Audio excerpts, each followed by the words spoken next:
Thank you. Good morning, everyone, and welcome. My name's Keith Hovell, and I'm the chair of the District Plan Hearing Panel. And the panel members we have here today on my far right is Maria Bartlett and Glenys Dixon beside her, and on my left, Cliff Bolger. The hearings panel has been delegated by the Gore District Council to consider and make decisions on all submissions and further submissions lodged to the proposed district plan. The hearing this morning is considering the submissions and further submissions by McNabb Management Limited relevant to the land near McNabb. In making a decision on the submissions, there's a number of matters we're required to have regard to, and this includes the various provisions of the RMA, National Environmental Standards, National Policy Statements, Regional Policy Statement, and iwi planning and management documents. The relevant matters are included in reports and legal submissions, both at the first hearing stream and in documents prepared for the hearing today. The hearings panel will also take into account the relevant submissions and further submissions lodged, regardless of whether submitters are present today, written evidence and legal submissions pre-circulated, and all presentations made here today, including replies to questions. Questions from the hearing panel are intended to ensure that we have full understanding of the issues and options available to us in making decisions, and you should not take a particular line of questioning as an indication as to our position on any issue. The panel members come here to the hearing with an open mind and will fairly consider all of the material presented. We are required to have regard to all that material, and it will be considered, and just because there is a particular recommendation in reports from the consultant planners, we're not obliged to follow that. As we make our deliberations, we will find, if we find we need additional guidance or information, we will issue a minute for that and adopt a fair process for enabling all relevant submitters and further submitters to have input. There is, however, no cross-examination between the parties, no opportunity to ask questions of individual witnesses. For those persons speaking to the hearings panel, when it comes your turn to speak, you may respond to any matter that's arisen in the hearing. For your information, the hearing is live streamed and on the Council's Facebook page and is available for viewing at any time. When the panel's deliberating, we may review that recording. Health and safety issues, in case of an emergency, we'll leave through the main doors that you came through, and otherwise, if that's not available, the rear of the building out to my left. All present should congregate on the footpath on the opposite side of Bowler Avenue. That's out the front there. Toilets are directly behind me in the corridor if you need to use them. We have read all pre-circulated material in preparing for today. We do not need statements read, but welcome a brief introduction summarising the main points. On Monday, the hearings panel visited the property where we met James and Shona, and travelling in separate vehicles were taken to various points on the property and shown the areas sought to be zoned, both in the submission lodged and the outcome sought in the evidence submitted. Particular attention was given to the waterway passing through the property. The site has recently been ploughed and sown in peas. This enabled ready identification of the boundaries of the property. We also drove along the state highway frontage to obtain an appreciation of the extent to which the property is visible from the highway. In terms of hearing today, the proceedings, we'll hear first from McNabb Management Limited, legal submissions and evidence, then from Council, legal submissions and evidence, and we'll take a 15-minute break, probably about 11 o'clock plus or minus, whenever is a convenient time to take a pause. NZTA is coming online at 11:30, so we need to fit them in at that time, and will enable both McNabb Management and the Council to respond to any matters raised by NZTA. Lunch will be taken at 1 o'clock if we haven't finished by then, and we'll reconvene at 1:30 if need be, and then probably a short break to enable some musical chairs, both of witnesses and for the members to pull out relevant papers. I guess one question I've got to appreciate some feedback on at some point is that we have McNabb Management Limited with 2 Bs and a location called McNabb with 1 B, and so an explanation. They're used interchangeably by both witnesses and the reporting. The other matter, no, are there any procedural matters before we commence? Nothing from me, sir. Thank you. Nothing from me except to volunteer to go behind NZTA if timing requires it. Yeah, so we'll just fit them in and need to be a little bit flexible. I guess if McNabb management have actually finished their presentation, they need to have an opportunity of responding to anything that comes up. So we'll just be a little bit flexible in the way we deal with it.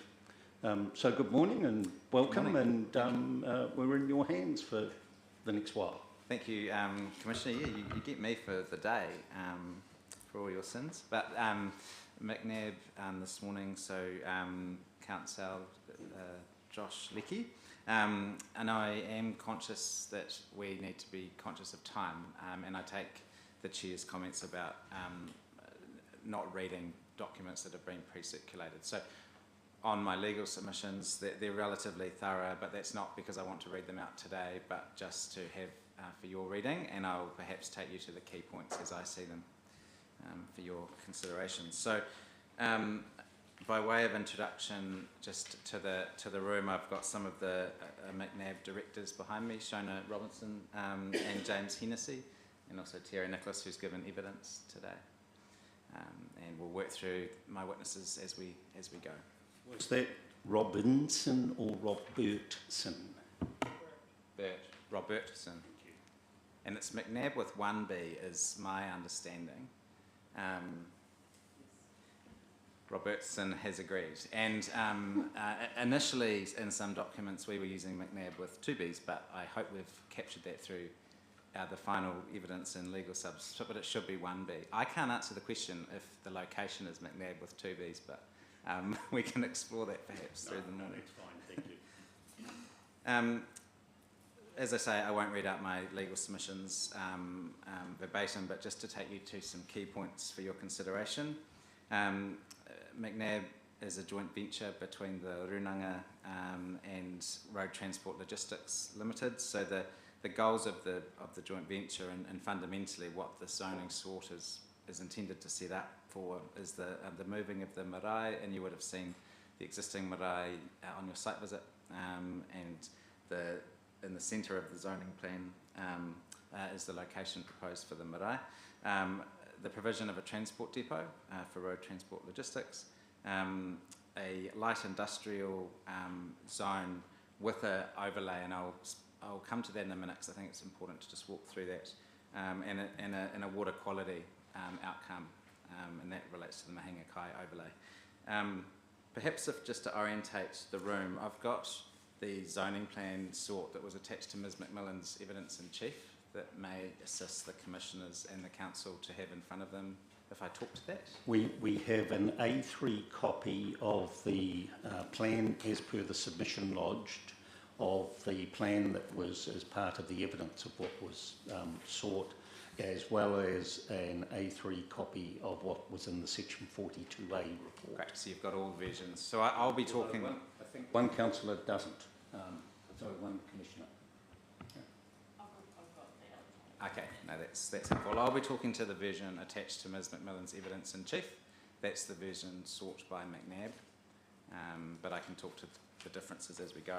I've also got in front of me the provisions recommended by Ms McMillan, which were attached to her rebuttal evidence, and they include some amendments responding to some informal discussions with council and also NZTA. We'll work through the witnesses in due course, but we'll start with Mr Nicholas from the Runanga, Mr Bartlett in relation to transport, Mr Ralston on Three Waters servicing, Mr Colgrave who's provided economic evidence, and we'll make sure we leave sufficient time for Ms McMillan because there's quite a bit of planning matters to address. Paragraph 6 really is to me a fundamental point that is the key driver of the point of difference, I guess, between the council reporting officers and McNabb. And this is the relevance of the MPS highly productive land on your decision making today. And if I could just speak to that at a very high level, and we can explore it further. From my perspective, fundamentally the activities enabled by the council approach of a general rural zone with an overlay in terms of rural service aren't fundamentally different to the activities that would be enabled by the relief Ms Macmillan's seeking, which is a light industrial zoning, but with a precinct or overlay approach as well. So there's two approaches before you today. Fundamentally, there's that light industrial approach with an overlay to limit the sorts of activities that can be enabled there, or there's the rural general approach with an overlay. And at a very high level, they get you to a similar place in terms of the sorts of activities enabled. The driver for McNabb to the approach recommended by Ms Macmillan is a concern that if there's the rural general approach is taken, the national policy statement for highly productive land, in the event the spatial plan were to change, would require the land be mapped and the highly productive land restrictions would come into play on this land, which would essentially trump the enablement of the zoning sought by McNabb. Now, the defence to that, in my view, is the spatial plan staying the same and identifying the land for future urban indefinitely. But I have a concern that if, as a panel, you introduce this zoning, and in a future council process you're considering the spatial plan, they may say, well, the panel's not identified the land for future urban, so we'll take it out of the spatial plan, therefore the NPS for highly productive land kicks in, and we hit that hurdle. And Ms Macmillan's had some communications with Environment Southland on this point, who take an even more concerning view, which is that if the land isn't rezoned for urban now, they would consider that NPS requires them to map it when their responsibilities kick in to map the land, map rural land. So that's fundamentally the driver of the difference in approaches. I don't think it's about the activities that are enabled. I think there's relative alignment between the council and McNabb on that. It's around making sure from McNabb's perspective that you don't make a determination that central government through the NPS highly productive land can effectively trump. And I appreciate there's been noise about the NPS for highly productive land changing, particularly on LCU3 land, but we haven't seen it yet, and I think it's a risky strategy to rely on that changing in the future. So at a very high level, that's the key issue for McNabb.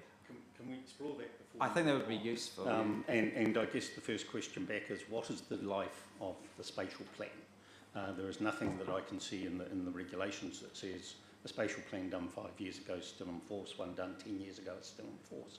It just says a spatial plan. So it needs to exist. And your assumption is that the legislation will stay the same. And I think the probability of that is relatively low. And given noises from council, from government, you know, who knows, before Christmas we might have a change to the NPS announced. So in a previous hearing, the legal submissions given to us is that we must deal with the law the way it is now, but my question arising from that is it the law applying today, or is it the law applying when we issue our decisions? That's a good question. I've turned off. I'm back on. It's the law, I'd say the law applying when you issue your decisions. And just on the potential reform of the NPS, I've been in front of the Environment Court several times this year and said, well, could we just pause? The NPS is about to be reformed, and it's going to be a fundamental change to subdivision in rural areas. And several times I've been given a stern warning from the court that their job, and I say your job too, is to apply the law as it stands. And so I don't think we can rely on the NPS solving this problem. I think the law as it stands is relevant to the Section 32AA analysis about what's the most appropriate zoning of this site.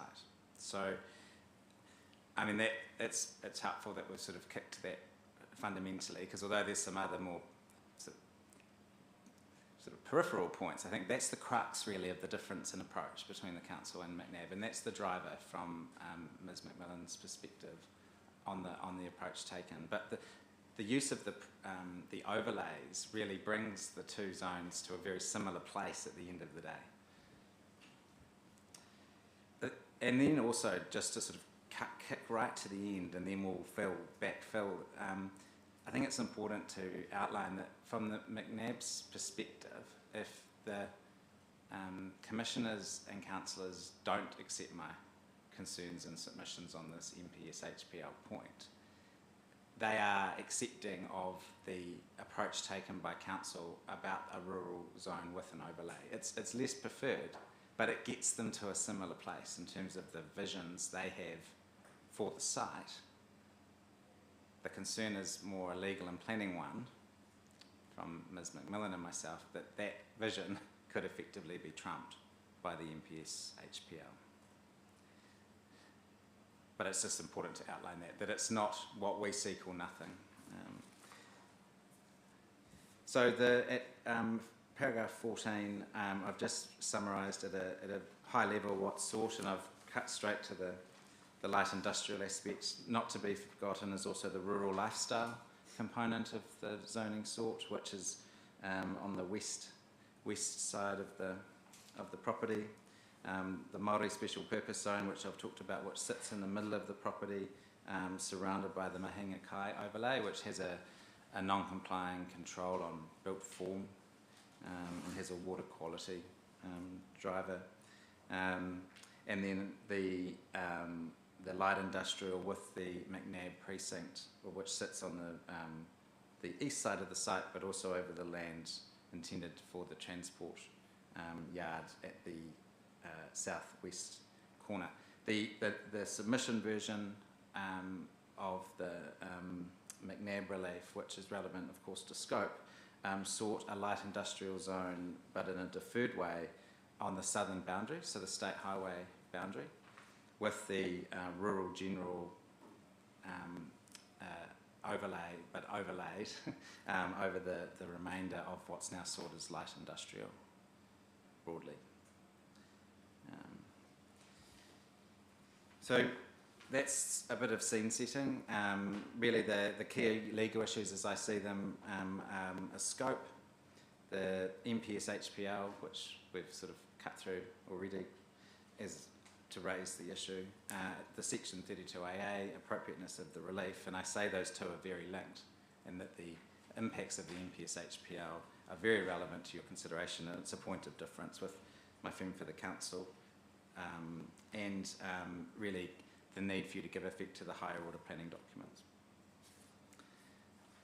I've outlined scope there. I don't propose to go through the law. That is probably very familiar to the panel on scope, but scope comes from fundamentally the notified version and submissions. And at paragraph 30, I've gone through each component of the zoning sought and addressed why in my submission there is scope to each of those elements. As I understand it, there's not a difference of view with myself and the council on the rural lifestyle. There has been an extension of that zone, but I don't consider that raises any scope issues. The Māori special purpose zone, which I've addressed at paragraph B on page 7, is in the same place as the submission, and again I don't see a scope issue there. The Mahinga Kai overlay, likewise, as I understand it, there's no issue of scope raised in relation to that. So really the key scope point is this light industrial zone with the McNab overlay. And in my submission there is scope for that. The original submission sought to enable the sorts of activities that the amended relief seeks to enable, and I think that's a key point to scope.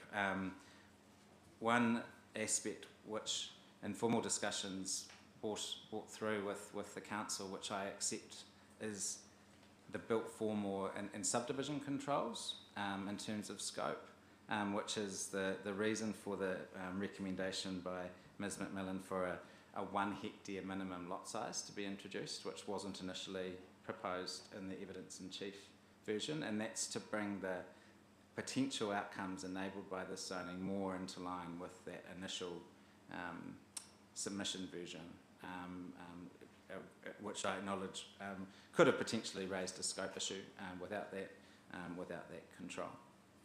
And then the last point I'd just like to emphasise on scope, I've got at paragraph subparagraph E of paragraph 30, and this is around the fact that the original submission sought light industrial as a deferred zone, which one of the reasons that's not being pursued is, as I understand it, it's not actually a tool used in the proposed Gore District plan. So that was one of the drivers to the refined approach. But I don't think that the fact it was a deferred zone is particularly relevant. I think a key driver of that deferred zoning was to make sure that infrastructure and roading is appropriately provided for, and Ms McMillan's recommended different tools from the planning toolbox around rules and objectives and policies to address that. So I feel that that deferred aspect has just been addressed in a slightly different way than what the original submission sought. But fundamentally, the original submission sought light industrial over that area. In terms of the statutory framework, we can move through that relatively quickly. I suspect there will be submissions familiar to the panel, noting that the Gore spatial plan is particularly relevant here because it's the get out of jail card we need to get through the MPS HPL at this stage. And the spatial plan has identified this land as future industrial. The remainder of my submissions on this point from paragraph 41 are on the National Policy Statement for Highly Productive Land, which I've summarised already with the panel, but fundamentally the point being that the fact the land's currently identified for future urban development in the spatial plan means it's on the table for your consideration. The MPS HPL isn't a barrier to that. The concern is a future change and what that would mean for both the mapping of the land under the MPS HPL by Environment Southland, but also, also just any activity that came in, if the land wasn't within the spatial plan for future urban, would need to get through the hurdles of the MPS HPL about not losing productive capacity. So that's the key risk that we're seeing with the approach recommended by Council. I've briefly touched at page 13 of my submissions on some other key points for your consideration, and one's economics, and you'll hear from Mr. Colgrave on that today. So I don't need to summarise his evidence on the supply and demand points and the benefits. Oh, there's a bit of echo. Sorry. And then the remainder of these, page 13, 14, I've really summarised Ms. McMillan's evidence, so I won't repeat that really, other than the appropriateness of the zone, and I don't see the national planning standards as a hurdle either to these outcomes, and Ms. McMillan's addressed that further in her evidence. Not to be forgotten, but it is at the back end of the submissions are the more practical matters, if you like. At page 15, traffic impacts. We've been in ongoing dialogue with NZTA, which has resulted in some amendments recommended by Mr. Bartlett and Ms. McMillan, which they can both speak to around triggers, in particular with the State Highway Network, and an immediate upgrade to the left turn in of McKinnon Road as it comes off the State Highway before activities commence on the site. And then lastly, in the more practical matters, is servicing, and Mr. Ralston has provided evidence and will be on Teams today to speak to that around the potential to either connect to the council reticulated network or provide an alternative on-site solution as a feasible outcome. Lastly, in terms of the higher order policy statement or higher order planning documents, we've already touched on the policy statement, the highly productive land. There's the Southern Regional Policy Statement, which I'll briefly summarise there as well, that your decisions must give effect to also. And the last page is my summary really for why the relief sought as recommended by Ms. McMillan is the most appropriate. And again, I come back to the point that I don't see the fundamental outcome being particularly different between the two approaches. It's just this national policy statement for highly productive land that's driving, I think, the different planning response that we're seeking you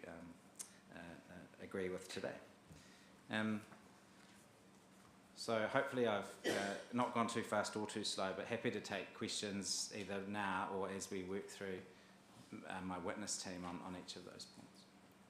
Any questions? I'd like to ask one now. Well, probably more than one.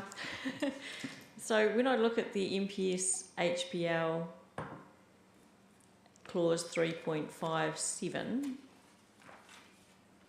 which seems to be the hinge here. Yeah. At times when I was reading the legal submissions and I was reading the statement of Ms McMillan, I found myself thinking, are you talking about B2, not B1?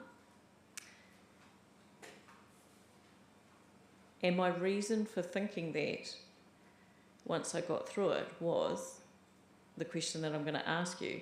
Is B1 dependent upon a particular type of method?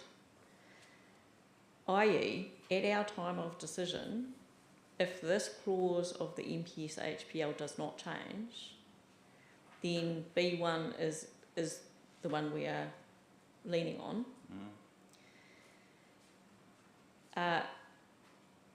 B2 is speaking to something different. It's speaking to zoning, but B1 does not appear to be speaking to zoning, and therefore what my question to you is, if we made a decision to adopt the precinct in the rural zone option,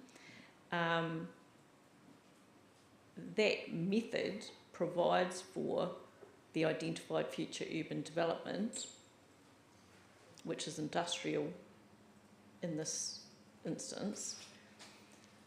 So that provision is made, but it's made by a different method. So that's really fundamentally my question. Is B1 dependent upon zoning or dependent upon commitment in the plan to enable what was identified as future urban development? That's a good question, and I think I've captured it right.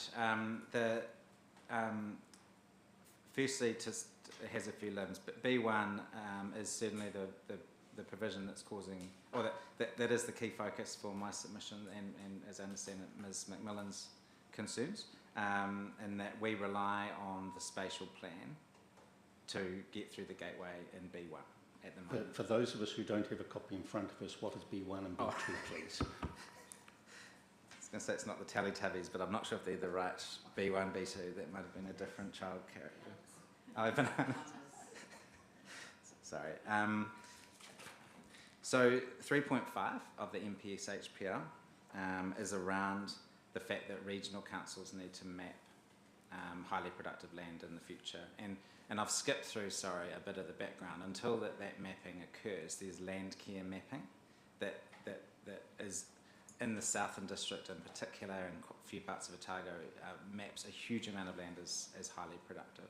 And the panel are probably very aware of the problem of that in the Gore District as well. Subparagraph 7 talks about, until that mapping happens, there are some gateways that mean the MPS HPL don't apply, and B1 is that it's identified, it applies when it's not identified for future urban development, and we're arguing this land is identified for future urban development because of the Gore spatial plan. To B2, in my view, B2 doesn't give us that gateway because the notified version of the Gore plan for the McNabb land didn't identify it as urban, so we can't use that as our gateway. We rely on the spatial plan. To loop back to the question,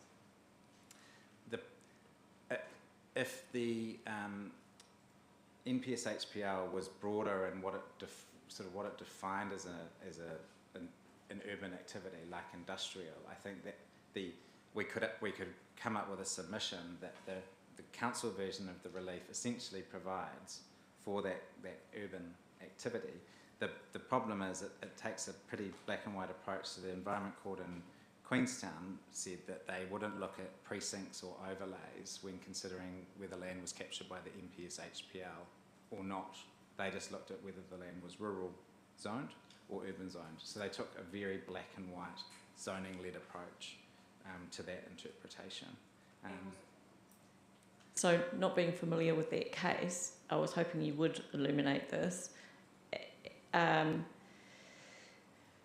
So, you are telling me that that case specifically addressed this clause B1? I have to look back, so I'll have to have another read whether that comment was made specific to B1 or not, or whether it was a general comment about whether the plan, the MPS HPL applied or not. I'll need to double check whether it was specific to B1. Because that Queenstown case came up in the context of a lot of subdivision applications being made and there being uncertainty over whether the MPS HPL applied. So I expect it probably was B1, B2, but I'll just need to double check that for you. Which highlights, as per normal practice, can we please have an electronic copy of the decisions you're referring to in both bits of legal evidence, please? No, that's fine. Yeah, absolutely. Yeah. So that's the, I think, to sort of tie off my answer to that question, I still think there would be a risk that even if the activities enabled by the council version are industrial in nature or light industrial in nature or rural industry, I don't think that is enough to make the MPS HPL not apply because it still has an underlying rural zone. So I think that's the zoning method that's the crux of the problem, to answer your question in a long way. Yeah. So that leads me to my next question, which is, it seems to me when I look at the difference between the two options in front of us, the option from the Section 42A officer is hinging on the notion that this is effectively rural industry and rural industry belongs in the rural zone. So what I'm interested in is the relationship between the definition of light industrial activities. This might be a planning question, but it's to highlight for you whether rural industry activities are in fact a subset of the range of light industrial activities that fall within that definition of the National Planning Standards. So is it that a light industrial zone, the point of the light industrial zone is that there is a range, and the point in relation to rural industry in the rural zone is that industry is deliberately restricted to a subset? Is that an appropriate way to think about this? Yeah, no, I'd agree. It's potentially more a question for Ms McMillan, but from my perspective, the only statutory or higher level guidance we get touching on this point is the National Planning Standards that speak about rural industry occurring within a rural environment. But I think that rural environment is a relatively general, more holistic test. You know, it doesn't. The National Planning Standards don't define rural environment. So I saw that you'd gone down that line. I think I'm asking something a little bit different. Is there any reason for us to not consider rural industry activities as an imagined subset of light industrial activities? So therefore rural industry activities are envisaged in light industrial zones. That's our submission. There's nothing in the description of light industrial that limits rural industry. I think from memory, Ms McMillan's given some other examples of where some more rural activities occur within the light industrial zone. So there's no barrier in my submission to rural industry being a subset of activities that fall within the light industrial zone, to answer your question. Yes, okay. So that being the case, we keep following down this line of logic. Yeah. Won't it be important if we look towards the option being put forward by McNab Management that the description of a light industrial zone in the National Planning Standards becomes our masthead, i.e. we would need to be in line with that description if we want to employ light industrial zoning as the underlying zone. And again, I don't know if that's... some of my questions definitely merge the legal and planning, but... I can always start with my views, and then Ms McMillan can amend them or think about it. But I don't think that the relief sought offends against the definition, which we're just finding. I don't think is there not a definition.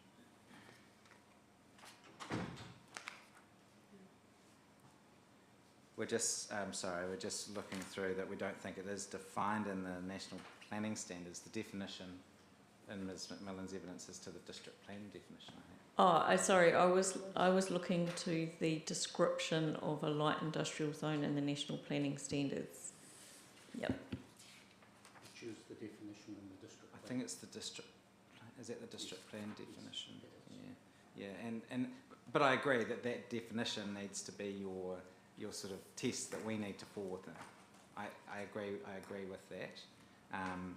And where the National Planning Standards, as you rightly say, so that's a different question about rural industry needs to occur in the rural environment, but I think that's quite a different point. Well, I guess my question on that was, is it that rural industry needs to happen in the rural environment, or is it that in the rural environment, the general rural zone, industrial activity is to be limited to rural industry, which is a different thing. I see, flipping it around a different way. And the reason why, and you see that relates to this idea of subset, rural industry activities are an envisaged subset of light industrial activities in the light industrial zone, but in the general rural zone, the only industrial activities that are envisaged are rural industrial activities. Yeah. Is that the right way to think about this? Yeah, no, sorry, I hadn't thought about it in that different way, but yeah, then that's the line. Yeah, that's the same line of thinking that we've gone down conceptually as well. Yeah, no, I'd agree with that. And while we have now found the zone description of light industrial in the planning standards, and agree that the relief we're seeking doesn't offend against that. I think we fit within that. And so then the difference between what is proposed by McNabb management in the light industrial zone is that, so the descriptor says a range of light industrial activities. Yep. So in order to be consistent with this, we need to be sure that a range of light industrial activities are provided for. And the difference in the McNabb precinct is that it is a limited range. Is that the right way to think about it? Yes, that's right. We have a quite greatly limited range, which is to respond to the environment that the McNabb zone will sit within.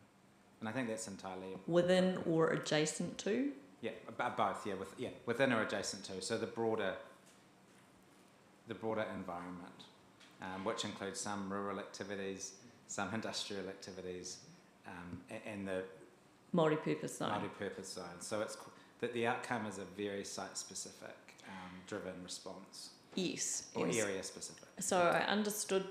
So the way that we think about this, I think, and talk about this is very important. So if we have an underlying industrial zone and it meets that purpose and description in the National Planning Standards, we are acknowledging that in this location it has an immediate relationship. It's sitting next to a general industrial zone, a rural lifestyle zone, and a multi-purpose zone. Yeah. And so that is the point. The light industrial zone design is responding to its adjacent zoning. The broader environment, yes. Yeah. When I've read the evidence, it's highlighting the general rural zone, rural lifestyle, and the multi-purpose zone.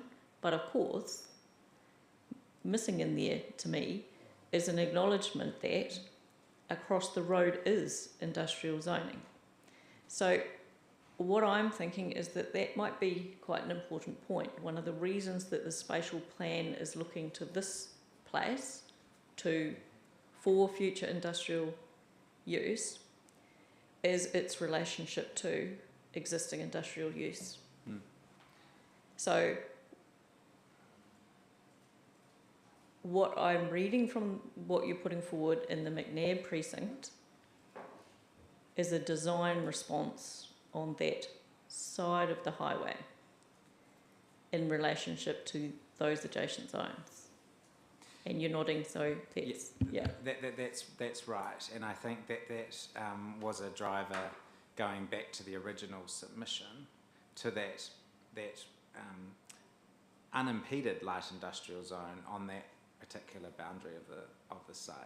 That relief was light industrial with no restrictions on the activities, so a much broader light industrial range of industrial activities than what's now pursued.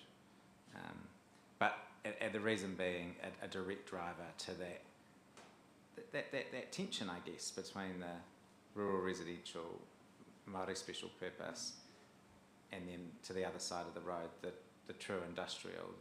The response is a compromise, if you like, or a transition to that environment. I think that's how I would submit that you should look at it. Also, that, and I did pick this up in the evidence suite, is it also that the location provides for larger lot sizes that are not necessarily available in the other industrial zoned areas in the district, which would seem to be another potential point of difference here. That's right, and Mr. Colgrove's covered this off in his evidence, and appreciating that it would be hearsay evidence, it's a key driver from the director's perspective is that they're hearing there's a real shortage of these larger lot opportunities for rural industry type activities in the current more urban focused light industrial or industrial zones in Gore. So it is providing for that quite different activity than elsewhere in the industrial or light industrial zones. Which is one of the drivers that the 1 hectare minimum lot size is a response to the scope concern, which was a fair one raised by my friend. But introducing it wasn't a concern to our client because they're not generally anticipating or seeking to have 1,000 square metre type activities in this location. And as I understand it, some of the activities are likely to be larger than 1 hectare, but we don't know that at this stage.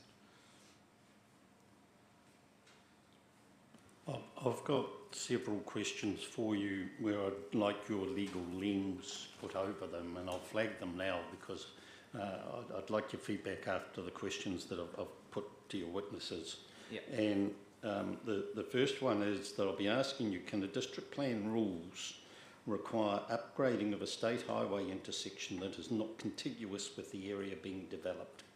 Don't need a response now. There's a couple of questions that will follow later. Yep. And if so, what would a legal rule actually look like? And secondly, can a rule leave a discretion to a third party, not being the council? And we'll come back to that. I'll also be asking for your interpretation of what rule light industrial zone S11 subsections 3 and 4 mean from a legal perspective. Thinking of the decision, everything has been integrated here today for ease of coordination and integration. And the key submission points over the zoning were actually part of the report on the rural section, because that's the zoning of the land. And so at the end of the way this will be dealt with is my vision, that this will be dealt with in the rural zone, and there will be parts of what's dealt with today that actually fit into other decisions like industry and rural lifestyle zone. And part of my issue is that what are the submission points that we actually take it to in those decisions? So it comes back to the scope issue that we'll hear a bit more about today. So just to flag that for you at this stage, because some of the rules that have been asked to be changed today are subject to submissions in the other chapters. And yeah, I understand that, and I won't jump to the answer quite yet, but just to signal, I think the fact that the changes are specific to this site is quite important to that response, but I can ponder that question. And we've had put on the table in front of us, and haven't shared it amongst other commissioners yet, a plan of subdivision for this land. What is the, I guess, to what regard do we have to the subdivision consent that's currently being processed? So that, as I understand it, that subdivision, and I don't have it in front of me, but I can speak to it from the scheme, the broad zoning plan that's been recently granted, I think in the last week or so, a 3-lot subdivision, underlying subdivision, essentially creating the Māori special purpose zone, and splitting the lot up into some larger lots. I don't think it's, I don't put any weight on it for your decision making. It's background. It's really a structural point for McNab. It fundamentally is being done to enable the development that this zoning would unlock. But it forms part of the environment, but I don't think it's particularly material to your determination in this zoning matter. And I guess you using the resource consent concept of the permitted baseline or the existing environment, should I say? Yeah. There's a transport yard on the site. Is that part of the existing environment? As it stands now, it would be, yes. So I guess I'd want something presented to us that talks about how it's got there. How long's it been there? I imagine that there's a resource consent that's approved. If not, I'd just like some clarification on it, please. Okay, that's fine. I can look into that.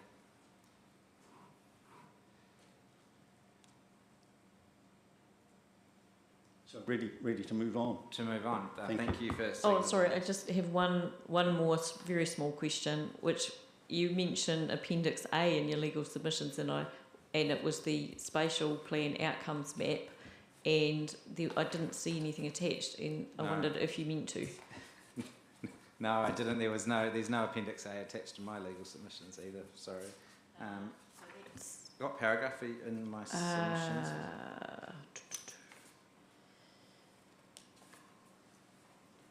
Para 50. And I went hunting and then I couldn't find what I... Sorry.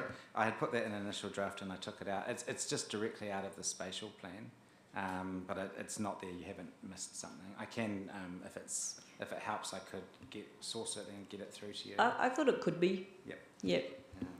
Yep. Thank you. If there's no further questions, I'll move through our witnesses. Starting with Terry, if you just want to come up to the table.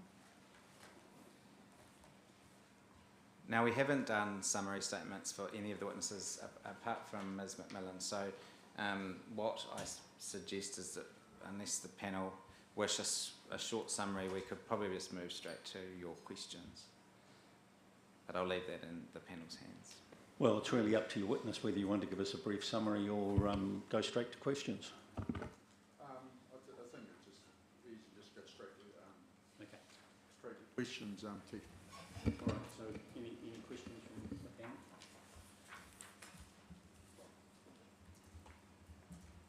I'm just getting my copy of the... Yep.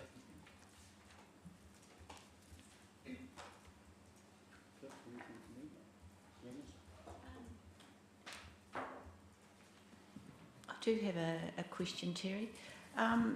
Just wondering are there other provisions for services if the Gore District Council can't supply the services to the area in terms of water and waste and...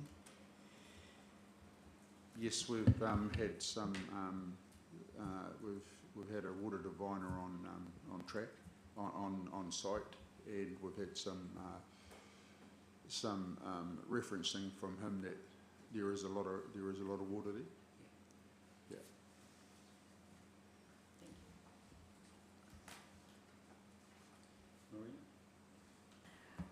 I'm looking at your paragraph 12. It's where you're talking about the background to Ota Ikarama Marae. And so you're talking about that at the moment it's on the flood-prone land, it's subject to inundation. So a key component of the rezoning is the relocation of the marae. So I just wanted to ask you, is this about the long-term resilience for the marae? Is that thinking intergenerationally and in relation to climate change impacts? Is that one of the drivers that we should be thinking about here? Yes, it's a good question actually. Currently the marae is uninsured for flood protection. It's only insured for fire and theft, etc., etc. So I think a lot of the land holdings along that creek that actually floods the marae, and there's been 2 floods in there. So there's been 2 floodings there so far, to my knowledge. One was right up to the windows, and it doesn't look like that little creek can actually do that much damage. And then the last flooding that we actually incurred, it was about a metre up inside. So I think we spent about $600,000 inside actually reinstating the marae at the moment. And I know it was we had to make a decision whether it was a sunken cost or it wasn't a sunken cost, but we had to go through with it. So we've looked at other options and what we can do, raise it or whatever, or shift it. And I think the best option is to shift it, which comes with a considerable amount of cost again. Yeah, but that's going to provide the longer term, the ability to insure. You're expecting that by moving it, yeah, it brings that ability to insure back into play, and therefore longevity for the marae. Well, it's an intergenerational move.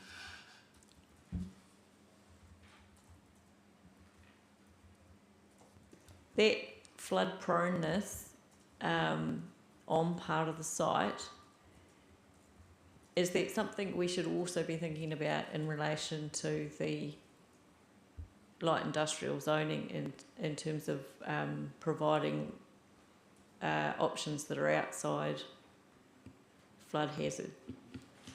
Yeah, I think in the plan that we've actually submitted, the flooding only goes up that far before it actually before it falls back in. It doesn't. The bottom end of the boundary where the marae sits that's about as far as the level of water got to there.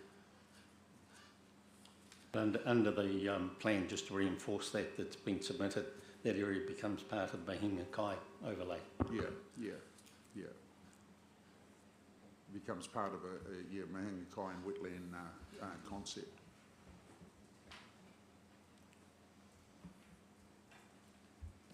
At your paragraph 19, you're explaining the move away from the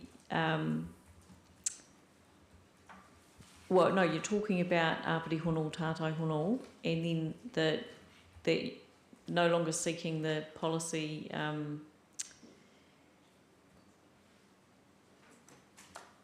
No, that's not the question I wanted. No, that's a different question. This question is, you're describing the Apiri Hono, Tātai Hono assessment that went into thinking around this area and this site. So I wondered if we could think about that assessment a bit like a spatial planning exercise with a Te Ao Māori lens. So what's happening is like a weaving together of the council spatial planning exercise with the community and the mana whenua spatial planning exercise, so that you've got an overall community wellbeing with those two exercises brought together. Is that a good way to think about it? Yeah, well, everything that we really do, or we write, or we submit is always in the national interest. So it's also in the community interest. So it's about actually how you weave all that in together. But we've got our own values and concepts in the cultural context outside the community's context.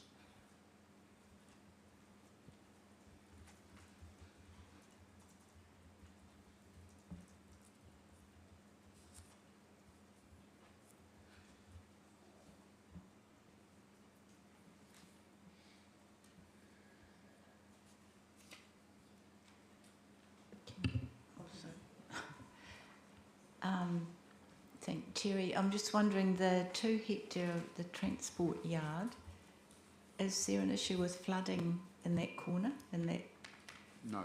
there's no flooding No, there?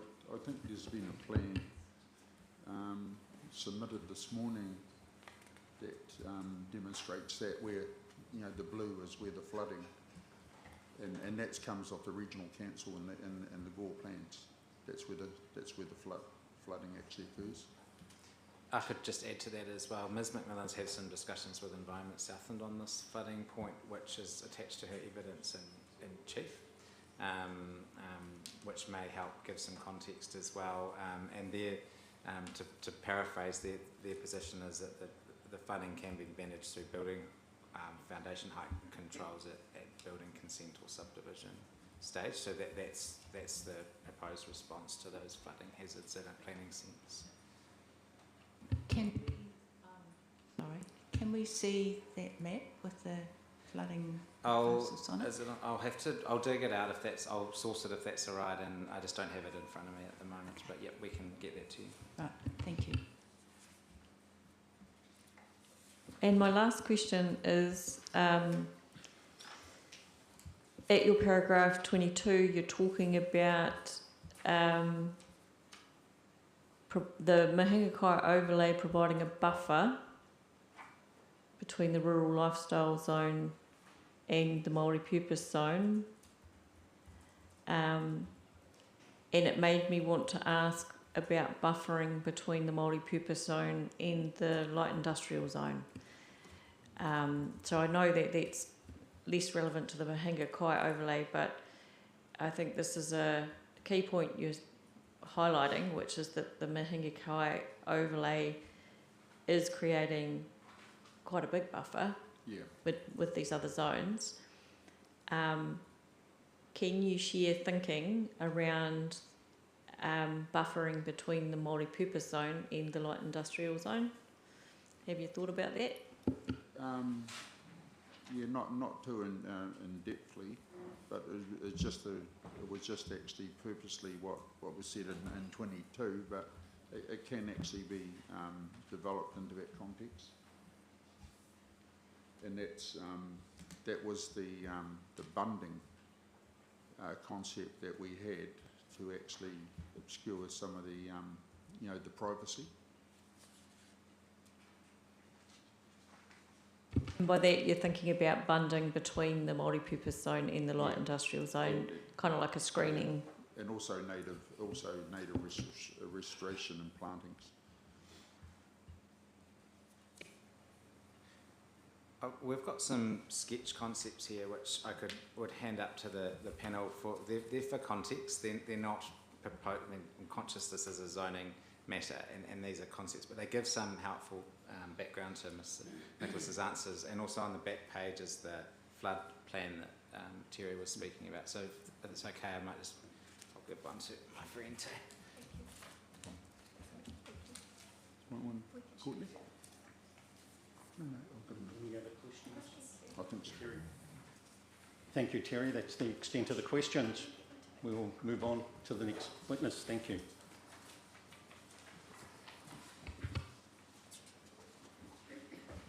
Thank you, Commissioner. So we'll now move to some of the virtual attendees. So first we've got Mr. Bartlett for traffic.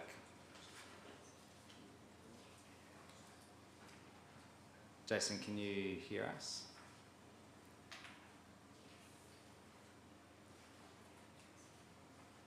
I'm not sure. He's not online yet. Has it been set up?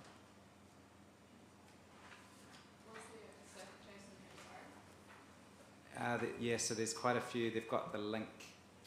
So I don't know if I've read it for 17. It was the link that you sent through. The link that council sent us. I can compare the. Okay, while they're looking at that, can we go to Plan B? Yeah, Plan B. Just would mindful be, of time. Oh, I'm very mindful of time. And although it's a little unconventional, perhaps we move to planning now because I suspect it'll take Yep. some time, and that can enable us to get the Yep. text sorted. Yep. We'll move to Christina. If you just present what you wish from your summary. So I did provide a summary statement of evidence. So I won't read it, but I'll just cover the main points that I think are most relevant at the moment. So generally, I think me and the team and the reporting officers have reached agreement on the suitability of the rural lifestyle zone and the Maori purpose zone, and also agreement on the amendments to the rules and standards relating to Ika Marae. And also, I consider that provisions that I've added into the zone rules and standards and policies have addressed the points for NZTA and the reporting officers where possible. There's definitely some disagreement that I see between the two parties. At the moment, that sits with the Mahinga Kai overlay. The main concern seems to be whether there's no real concern with it being in place, but just that it's another overlay within the district plan that maybe doesn't need to be there. I consider that the width of the Mahinga Kai overlay we've shown on the zone map is considerably wider than what would be protected under the river and stream water plans, which just provide a 5 metre setback from streams. This is at the widest point, it's about 150 metres, so significantly more protection. And all we're talking about is adding 2 additional provisions, 1 policy and 1 non-complying rule status to the zone provisions for rural lifestyle, which provide a significantly greater level of protection in my opinion. So in general, we've agreed that rural industry is appropriate in this area. Where we have a disagreement is the underlying zone, which we've covered off quite detailed this morning already, and also the scale and density of development should the rural industrial overlay be applied in the general rural sense or the light industrial sense. And also the area that the existing transport yard is over, the reporting officers consider that should remain rural lifestyle, that it's physically separated from the light industrial zone and it's 2 separate sites. In my opinion, the Mahinga Kai overlay and the access provisions for the zone provide that connection.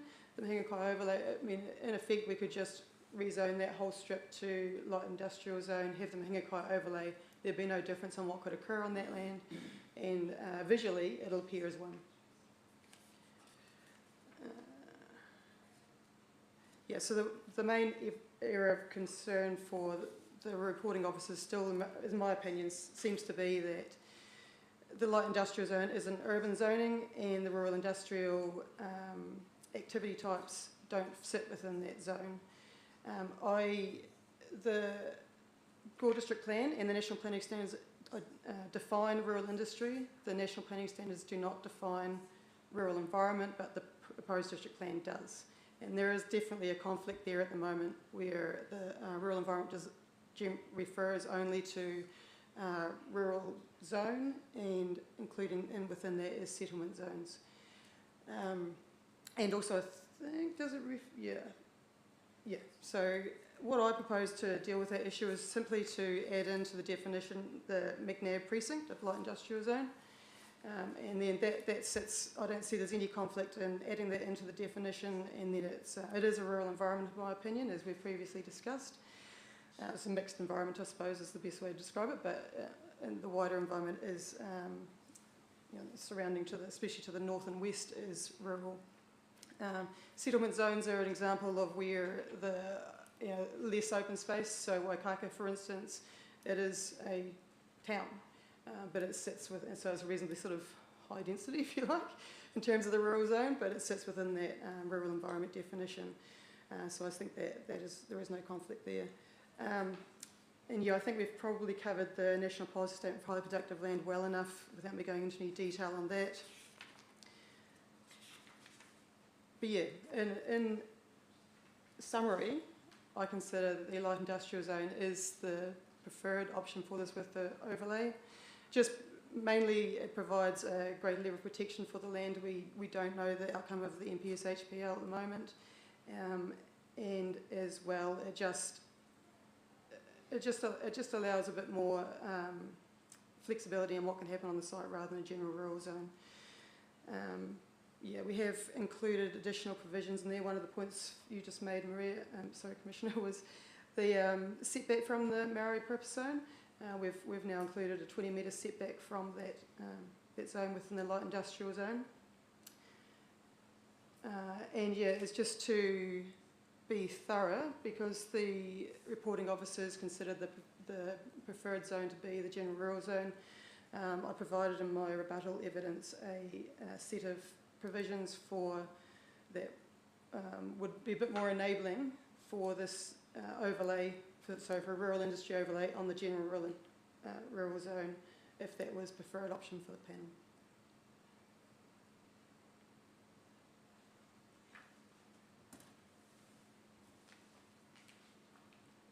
So you're ready for questions?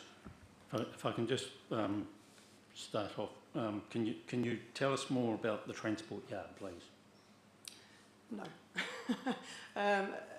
I'm not aware of too much detail on the transport yard. I wasn't aware it's operational at the moment, but yeah. Okay. Now, referring back to, I guess, comments I made before, that we're dealing with it as a coherent whole, and as part of your recommendation, for example, recommending rules go into the general rural with regard to access, so that an access to the state highway is discretionary. Mm-hmm. Whereas the rules relating to access to the state highway are actually in the transport section of the plan.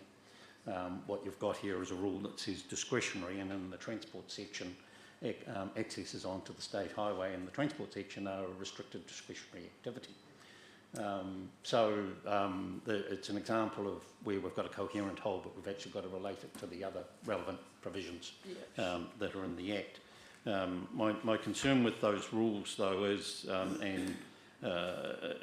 in terms of how does the council work out what is 30% of the development that actually triggers having to upgrade the access and etc. That will be for anyone that puts forward a proposal to build on the land to prove. So there is a test there that will need to be met, and although it's permitted activity status that we're proposing for the activities on the site itself, there is still a test to be met when they go through for building consent, for instance. So the applicants at that time will need to prove that. So to the council's satisfaction. Applicants 1, 2 and 3 that are below the 30% can go ahead. Mm-hmm. Applicant number 4 has to pay the full cost of the upgrade. Is that what you're saying? So there is an initial upgrade that has to happen immediately before anything happens on the site. But yes, that will be an issue for the developer. The land at the moment is held entirely by MML or another entity. So how does the council work out what is 30% of the development?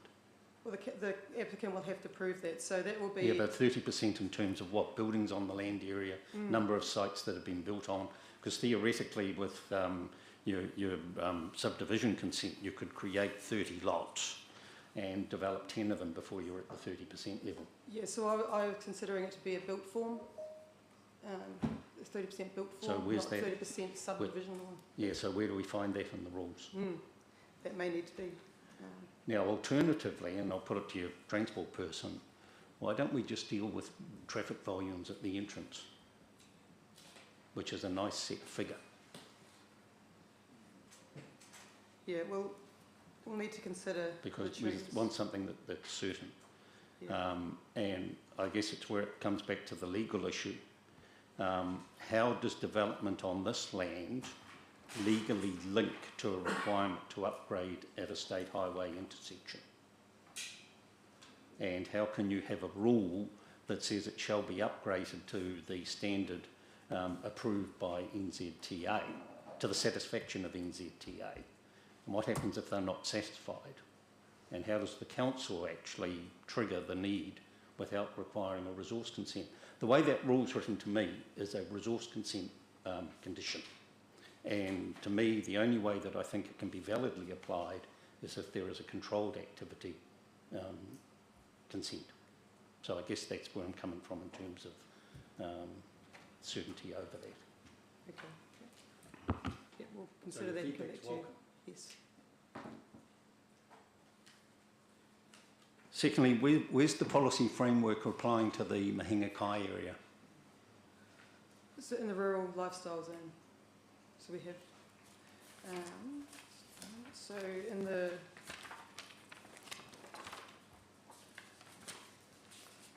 so I just put these all together rather than separating them out. So this set of rules provisions here, Commissioner?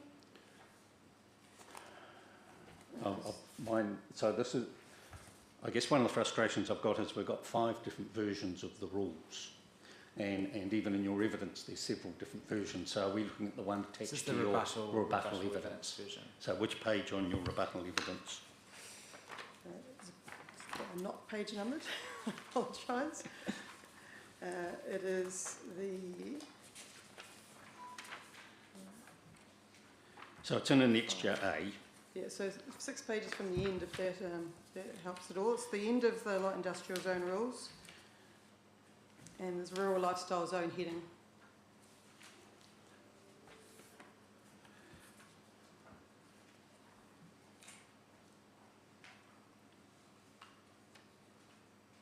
So all I can see there then is avoid activities except bridges and the overlay. So that's the policy for... But there's nothing that the talks overlay. about the values or protect the values of the Mahinga Kai area.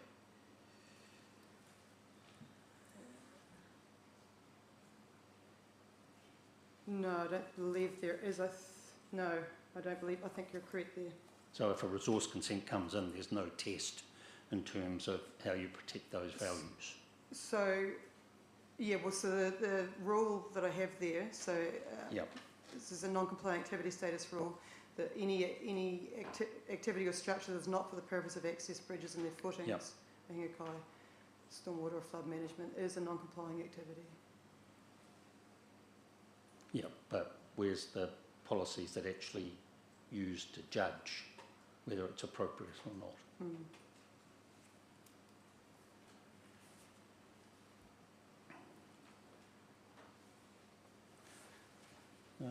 Other questions from people while I take a breath?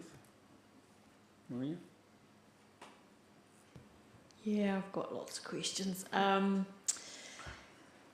It's just working out where to start. I don't want to interrupt your thread because my thread, once I start pulling it, might run a bit. Okay. Let me go back to the state highway then. We drove along the state highway. When you're heading north, you see a fair bit of the site rising up, and when you're heading south, you're actually looking at the lower, there's less to look at. So the direction that you're travelling.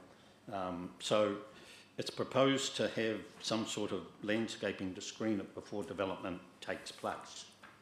And my question is, how effective is that going to be until about year 10 when the stuff is growing up? Mm-hmm. Well, they can put in place minimum height planting, but I mean, yeah, there is always a bit of, like time taken for landscaping to have effect. I think that's... Unless you went to physical bunds.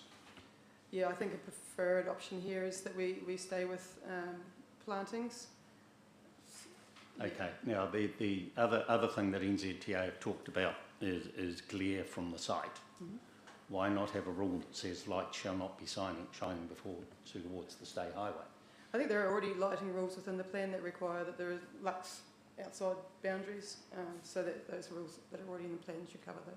Yeah, but I'm taking it a step further, and Right. we've got in some of our other provisions that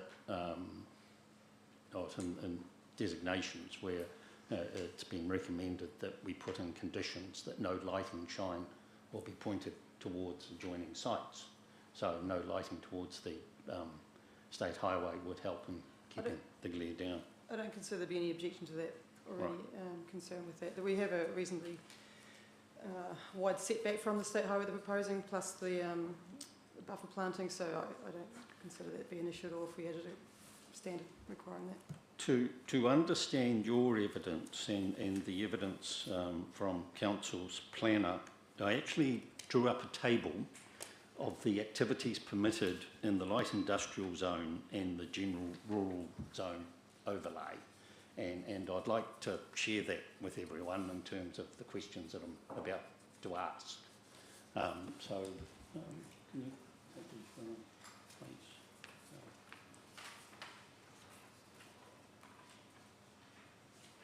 I went through the same exercise, Sue, so I wonder if our tables are the same.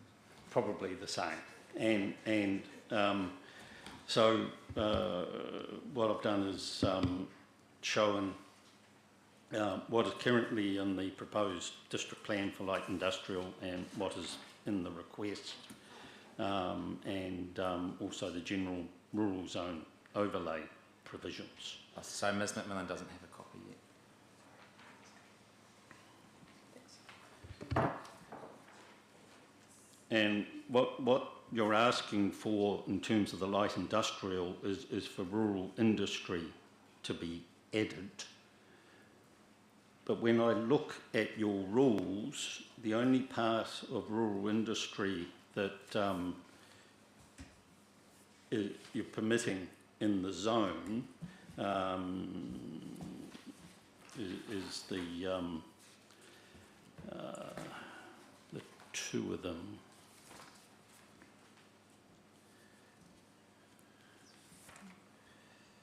The logistics and storage and distribution of construction materials and supplies.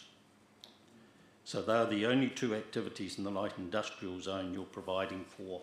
No, so if you look at back to my rules, so on LIZ R5, I've added in there as it's permitted activity, and if you go into McNabb precinct, there's LIZ R1, 2 and 5 activity status permitted where standards are met, and then light industrial activities are then limited. So we're limiting what can occur from the light industrial list, but adding in rural industry as permitted.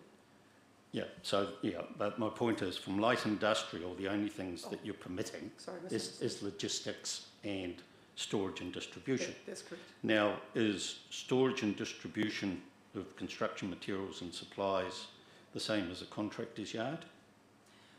I don't believe so. I think there is a slight difference there. I think there's a reasonably large difference there. You could have a contractor's yard under that definition, but I think its logistics definition is wider. Yeah, well, the logistics one's different because I saw very little difference in terms of what you're promoting, where you want one thing added to the list of light industrial, which is the rural industry, as opposed that with the general rural zone overlay, if you were to add logistics, you end up with the same outcome and in fact allow a greater range of uses than what you're asking for.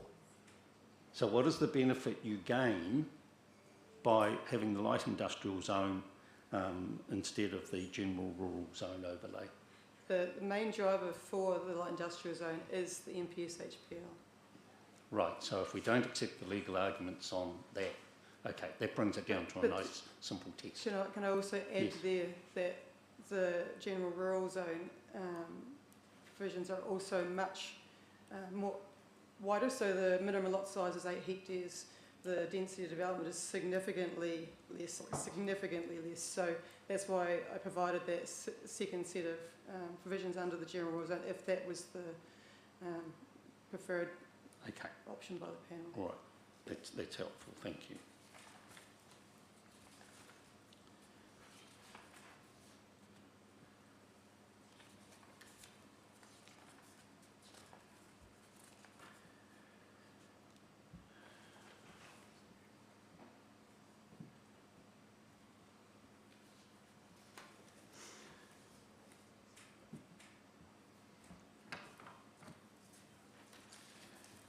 There There might be a couple of others, but I'll let Maria, sorry. Okay, so I think what I'll do is start at your paragraph 14 Main evidence. of rebuttal. Sorry, I'm mostly focused on your rebuttal.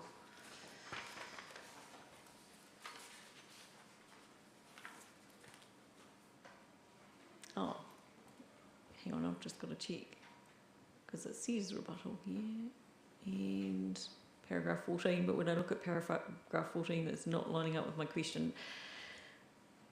The basis of my question is where we look to in the RPS. So in the legal submissions and in your evidence, there's a real emphasis on what's in the RPS to do with rural environment.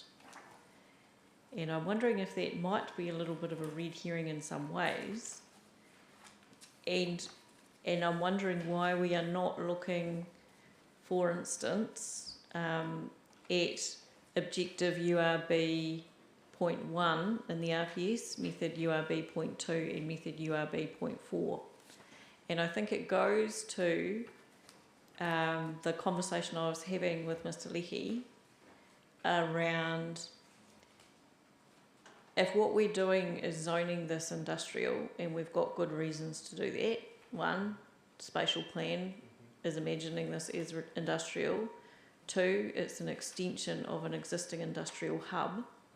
It just so happens that its neighbours are multi-purpose zone and rural lifestyle zone. So the sensitivity to those neighbouring zones is what you're trying to achieve. But fundamentally, if you go down the industrial zoning path, isn't the guidance that we'd be looking for sitting in a different part of the RPS? And in particular, though, that's where I looked and found objective URB 0.1, method URB 0.2 and method URB 0.4, which seemed to be particularly relevant. Yeah, I don't have those provisions in front of me. Perhaps I could come back to that.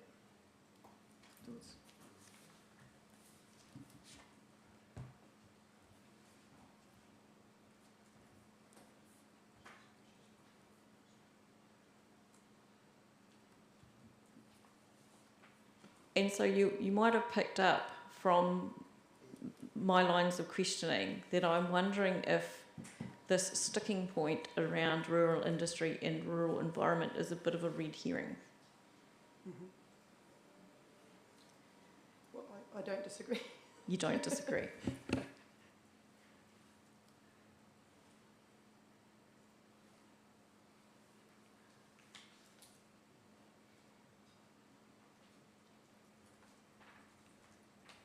So if I go down to your paragraph 19 of your rebuttal, and hopefully it does match up with my question. Oh yes, and this is a similar theme. So what you've done is suggest that we make this amendment to the definition of rural environment. And my question was, isn't this conclusion at odds with your earlier assessment around density of built form? Yeah. No, so I think I understand your question now. So my point there is that there is no difference with having the McNabb precinct within this definition or having the townships such as Waikaka or Mandeville within the same definition, which are settlement zones. So no, I don't see there's any conflict there. Was that your question? I think whether we amend this definition would relate to whether that's needed if we have a primary focus on industrial need and industrial zoning.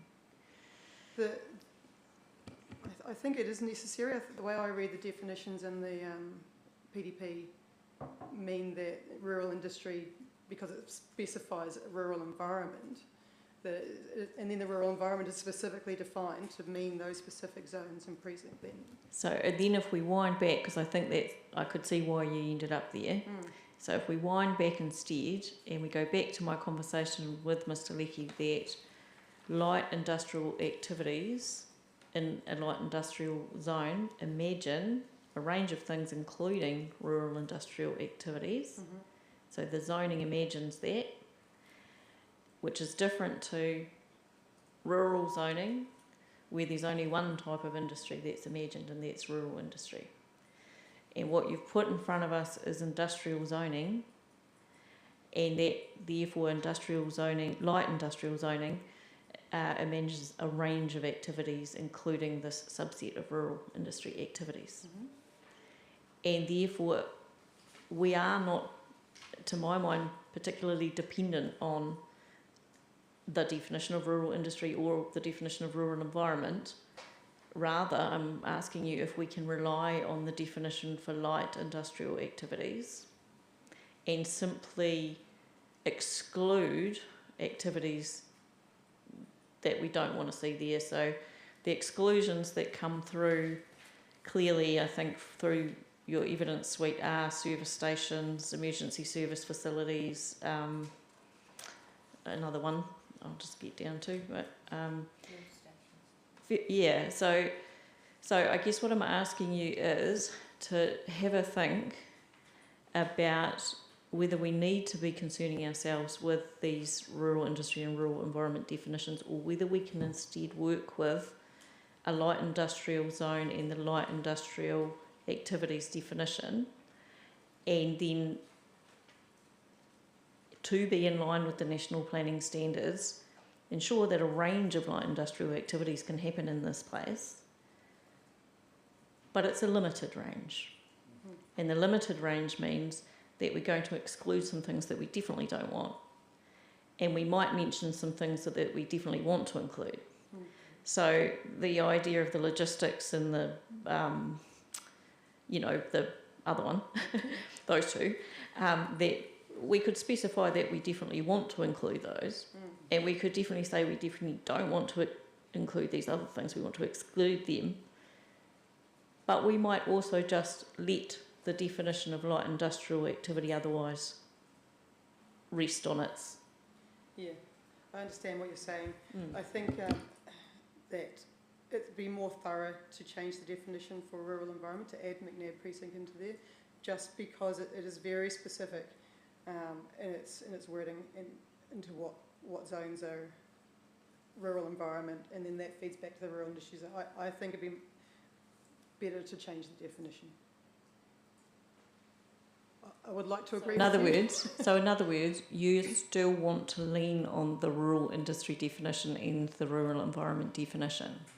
And I think if that's the case, then we do strike some problems. And those problems are the problems highlighted in the Section 42A report. But I guess what I'm asking is, do we even need to encounter those problems if we think about light industrial zoning the way light industrial zoning is intended? Can I consider that? Please do, because I've gone thinking around this, and this is a line of thought I've gone down, and I think it's one I can see that hasn't been fully explored, so I'd welcome it if you did.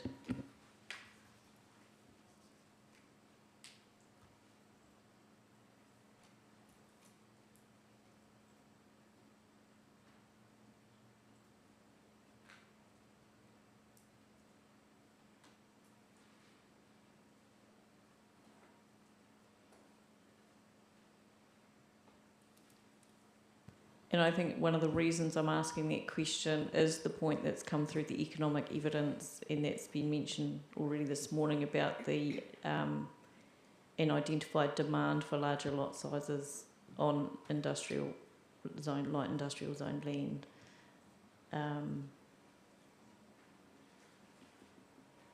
That in combination with the spatial plan. So both of those planks are planks of the evidence suite that you're putting in front of us, and I think we need to tie those planks to appropriately to the planning provisions. Any other questions?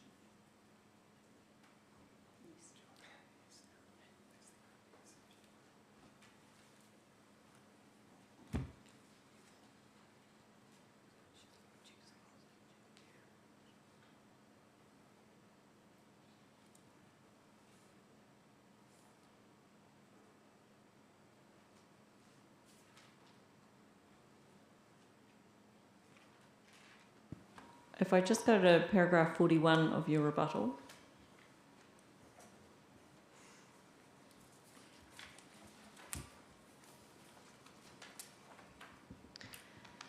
This is thinking about the flood question that came up earlier.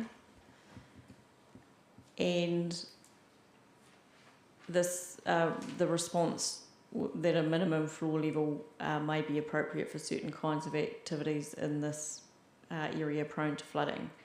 And so I guess my question is, how is this different to any other industrial zone land that we've got in the plan that is also flood prone?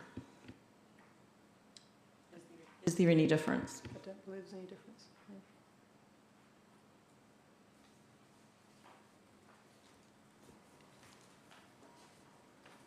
No.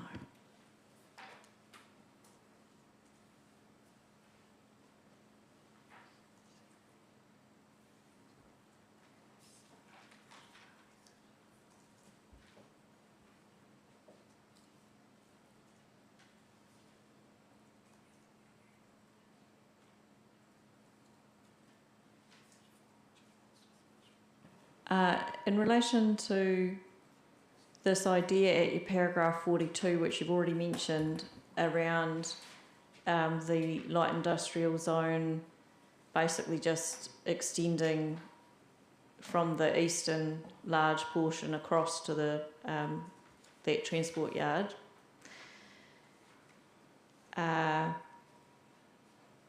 So you would agree that our ability to do that, and I can see the logic behind doing that, to get so you avoid spot zoning and you've got an overlay, is that dependent upon the question of scope in the original submission and this existing environment question that Commissioner Hovell has raised? Sorry, I'm not sure I understand your question. I think my question is related to being able to do that, join them up as light industrial zone, would presumably be dependent on the transport yard having been identified in submission as being desired to be light industrial zone, so in that original submission, so scope. And to what extent it's also dependent upon thinking about existing environment. Both, I suppose, is the answer. So yes, certainly from a scope perspective, it was included in the original submission on PDP. I think that speaks for itself. In terms of existing environment, I'm not sure of what the consenting status is for that transport yard. So if it isn't consented, then that doesn't. Yeah, so I think you've answered the question. So there's two things that it might be dependent upon, and if either one of them is met, then we might be able to do what you suggest. So if you're confident that there's scope in the original submission for that area to be light industrial zone, then your proposal to join the zones up and just have the overlay in the middle is available to us. Certainly. Yep.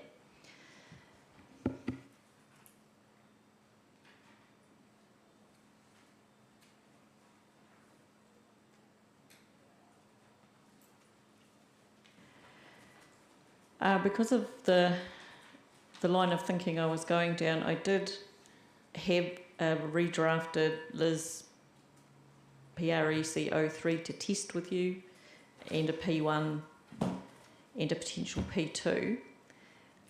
So I can ask that of you now, or I can wait until you've gone away and had a bit of a think about the emphasis more on light industrial activities. What I might do is read out what happened as I went through my thinking and my questions. When I looked at your proposed Liz PREC 03, I wondered if you could achieve what you're trying to achieve, and thinking about the suite of evidence you've put in front of us, by saying the McNabb precinct enables a limited range of light industrial activities within a location in close proximity to major transport corridors, the multi-purpose zone to Ikarama Marae site and general rural zone, in order to support the purpose and function of those zones. You're nodding. Yeah. I don't, on the, And my reason for asking it is that if that was the objective, then it would negate any need to use the term rural industry. yeah. And that it allows for a range of light industrial activities, but not the full range, with a qualifier that the activities in that light industrial zone need to support the purpose and function of the MPZ and the GRAS. And you're nodding. So that is the intent of the suite that you put in front of us. It would achieve the intent. I'll need to think about that as well. I think that's quite a significant change, I suppose, so I'd like to think more on that. I think generally that is the intent, and I think we can support that, but I'd like to have a chance to come back to you with that. Absolutely fine. And I'll let you know what happened when I looked at your P1. When I looked at your P1, you have an enabling component and you have a managing adverse effects component. I wondered if they might be split, that it might be good practice to have your enabling policy and then have your managing effects policy separate, and that might be cleaner, potentially. And I thought if you were going to follow off from that redrafted objective, it might say something like, enable light industrial activities within the McNabb precinct that support the district's rural industry and multi-customary activities.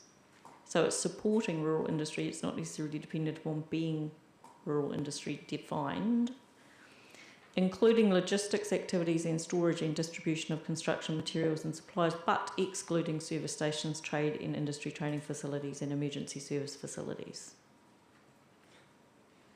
It's a lot. I'm probably at the moment sitting in more alignment with the existing, maybe a tweak to the existing policy, but the objective, I was a bit more in agreement with you on that one. But yeah, well, once again, I'll come back to you on that. Okay. And the only other question was if we're going to split out the enabling component from the managing effects component, might we want to, in that case, not just manage adverse effects, but acknowledge an increase in positive effects? Because some of what's sitting under there looks like it's doing both things.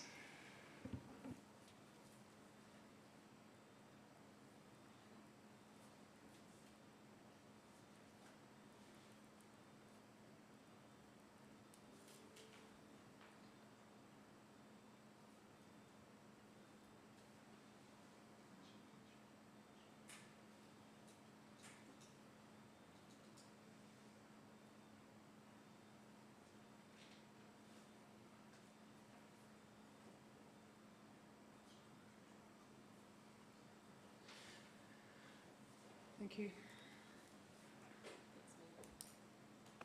I'm looking at the Apiti Huno assessment that was done, that's relied on for pointing to some of the provisions. And there's two bits that jump out that appear not to have been followed through, and I'm just curious why. In the provisions that have been put forward, there's nothing to protect view shafts, and that's referred to in the recommended management considerations that sit at the back of the document. And it also talks about low impact urban design should be used at all times. And if that's the case, I would have expected to have seen the height restrictions in the areas here being less than the height restrictions allowed elsewhere in these zones. I welcome your feedback, please.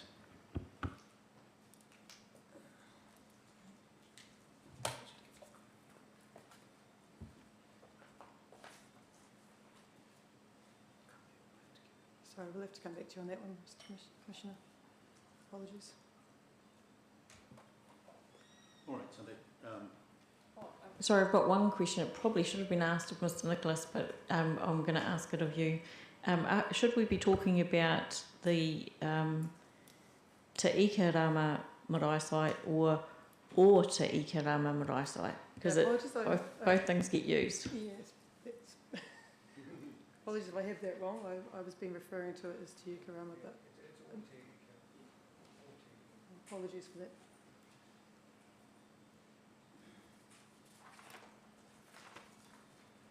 So it looks as though we can now move on to our online people. And there were a few questions asked there that if we don't have the opportunity of wrapping up today, and I'm kind of thinking that regardless, I'd like to reconvene this after the lunch break to give time for those things to be looked at. That sounds sensible. I was thinking something similar. I think it'd be good to regroup on a couple of points, and I think, well, I hope we'll have time for that, so that makes good sense. And earlier, it seems there were two teams linked, so our witnesses were on one and council on the other, but that was the problem earlier. But we're now all on one, which is great. So I saw Mr. Bartlett earlier. There he goes. Mr. Bartlett is transport, so I'll pass over. Jason, you're welcome to make any overall comments, otherwise the panel will move to questions. Hi there, I'm Jason Bartlett, and I have prepared the transport assessment and presented my transport evidence to you. I'm happy to take it as read and answer questions that you may have.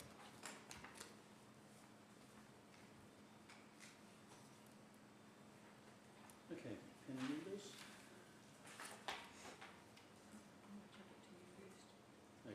Okay. The key consideration that comes out of your evidence is in relation to the trigger points for doing upgrades of the state highway, where it refers to the trigger points of 30% and I think 55.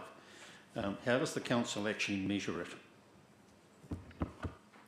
I have based it on land area, just simple 30% of the land, because my transport rates were based on site area. So I've basically taken it as land area that is developed in some way, shape or form. So that might be as a yard for something, or it might be as a building or larger type development.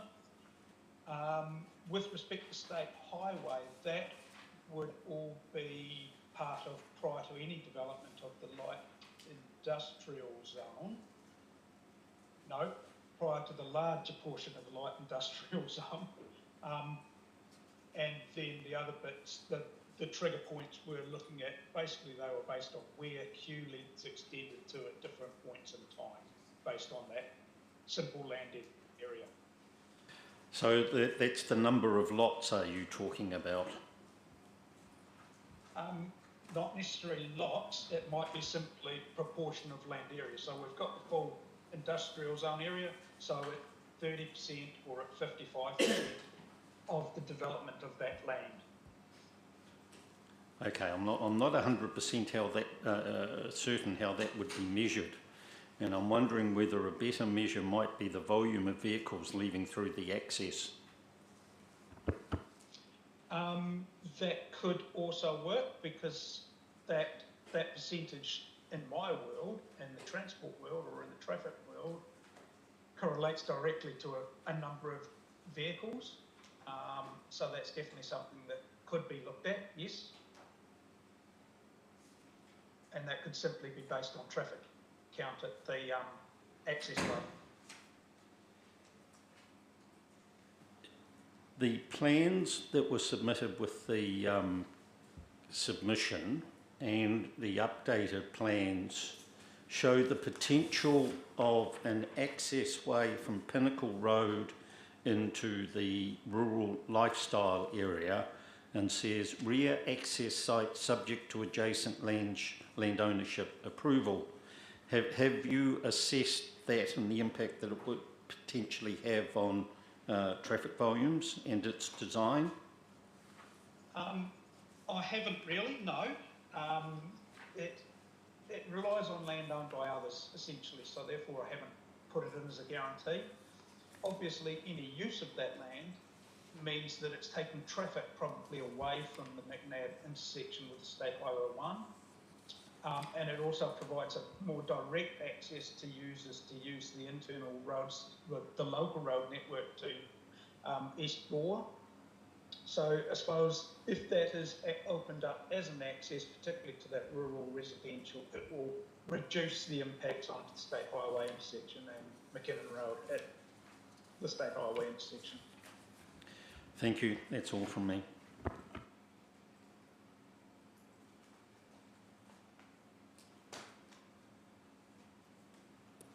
Kia ora. I was wondering at your paragraph 20 and at 22, you indicate that you think in paragraph 20 that actual traffic, current traffic, would be higher than the figure estimated there, and then in 22 you say that you think actually the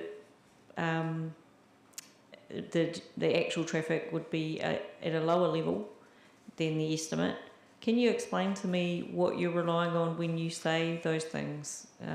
Why you think the estimate might be a little bit out in both counts?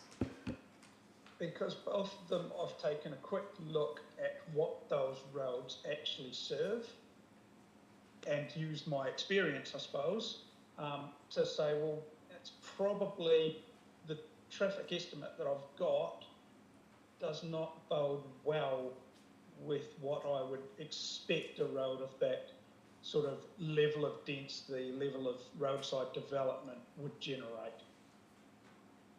And it's that simple, to be honest.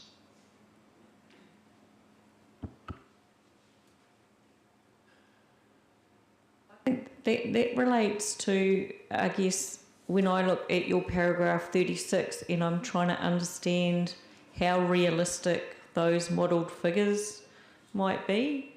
When I look at those, I guess because, and I'm going to ask you to explain this to me because I know I might be not comparing apples with apples, but those figures seem very high when I thought about the annual average daily traffic flows for the state highway, i.e. your upper end in paragraph 36 from the modelling looks like an additional 25% on top of the annual average daily traffic flow figure. Yes. And so I wondered if that was realistic. If I could take you back to your 22, I suppose when I'm looking at the estimates of Talbot Street and McKinnon Road, I would suggest the combined traffic flow of those two at the intersection of the State Highway is appropriate and still probably correct. It's just the proportion of traffic flows that I think would be different. So then if we go down to, 35, wasn't it?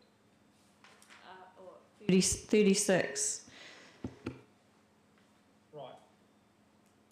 Light industrial is a high traffic generating type of development generally, and the traffic figures that I've used come from a general industrial type zoning in Christchurch or Hamilton, I believe. Yeah, and I saw that, and so that's why I wondered if they were helpful, really, because if we've got these larger lot sizes in a different sort of design going on for this light industrial zone, are those figures actually sort of a bit out of whack with what we might realistically expect? If they are out of whack, which I could be, I suppose this leads on to the reason for the trigger mechanism, I suppose. But if they are out of whack, they're going to be overestimations of. So they're going to be significantly higher than the types of development we would expect in these zones. Yes. So if anything, it's going to result in an overly robust estimation of the effects. So I would suggest yes, they are helpful because it gives us that top end. Will it be a real problem? And it answers that question as it can be accommodated. So in other words, what you've just said to me is that those triggers would be very conservative triggers. Yes.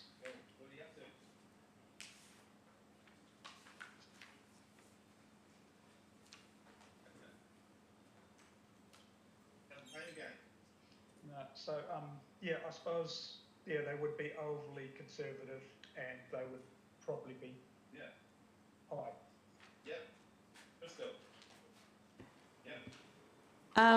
And following on from Commissioner Havel's question, I think we're getting somebody needs to mute. Justin, I think it might be you if you could mute, please. Okay, yep. So Commissioner Havel was asking if we could, instead of using those land area percentage triggers, have the traffic volumes. Are you able to readily give to us what those 30% and 55% traffic flows are? I am, because it's luckily attached into my modelling in some way, shape or form, which is provided in my Appendix C. Yes. But it would help me if you took it through, because not being a traffic engineer, it's a little daunting looking at your Appendix C. So if you could help us, that would be great. Yes, exactly. So if we look at that sort of 80, it is there. I probably need to even put them down on a proper piece of paper for you, though, to be honest, because I need to even add some stuff together to get a traffic flow exact even from that stuff. So I think it's something I can come back to you with, to be honest, is probably the best way. And it'd be good if you could do that by 1:20 this afternoon.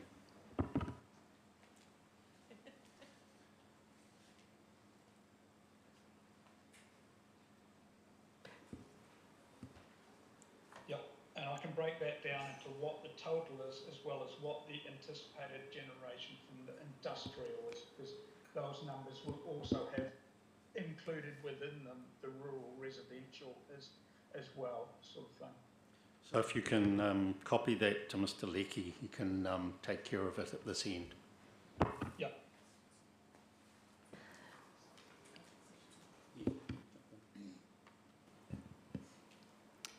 Mr. Bartlett, I have a question regarding 56A, regarding a buffer screen.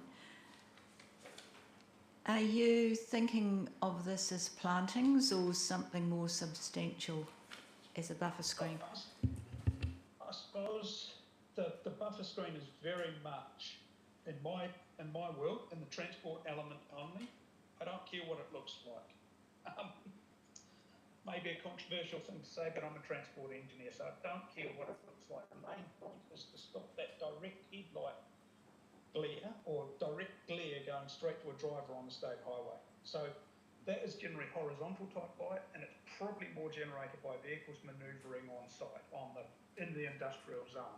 As they turn or something like that, their headlights may end up being pointed towards the state highway and the driver on that. So essentially, it is something just to stop that horizontal glare of generally coming from headlights or vehicles manoeuvring. It's not necessarily, I think there's enough other controls as far as any site lighting won't be directed towards the state highway. So it's just that lighting that we can't control as far as we haven't designed it as such.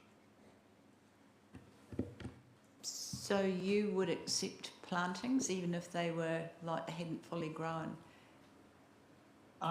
They would need to be sufficient that it's going to mask that direct glare. So it could be plantings, could be bunding, could be timber fencing, something along those lines that means that a direct headlight to an oncoming vehicle on the state highway is avoided. So how far back from the highway can you have cars travelling towards it? Because we've got sloping land coming up from the highway, and if you put in even 3 metre high trees or a 2 metre high fence, it's only going to be effective for about 10 metres back. You know, how realistically is a car turning facing the highway 30 metres back going to cause an issue? Probably not. And it's really just those things that it might be moving closer to the boundary that you're trying to protect the driver from. So hence also there's a, you know, if I think about a driver on the state highway, who are the ones that we're trying to protect essentially, they are generally between a metre above the ground surface, or their eye height is generally a metre above the ground surface to 2 metres above the ground surface on the state highway. So it's that direct glare to them that we're trying to protect as well. So it's not necessarily shining at an angle as well. It's sort of if a vehicle was traversing within the industrial zone, sort of straight towards an oncoming vehicle or close to oncoming vehicle on the state highway. So it's trying to predict that very direct light source. So in the same way, that might be 30 metres away or something like that. right, so in the same way that we have buffers to stop shading, should we be thinking of the concept of a buffer within which vehicles aren't allowed certain distance back from the state highway? I don't think we need to worry about that as long as we've got appropriate screening there. You know, like I say, an appropriate screening could be a timber fence that means that headlight glare, which is generally less than a metre high, does not end up on the state highway. So it could make it a lot simpler. I suppose you could put a timber fence, for instance, which takes no space, which would essentially provide the same thing if it's on the boundary or immediately within the zone boundary.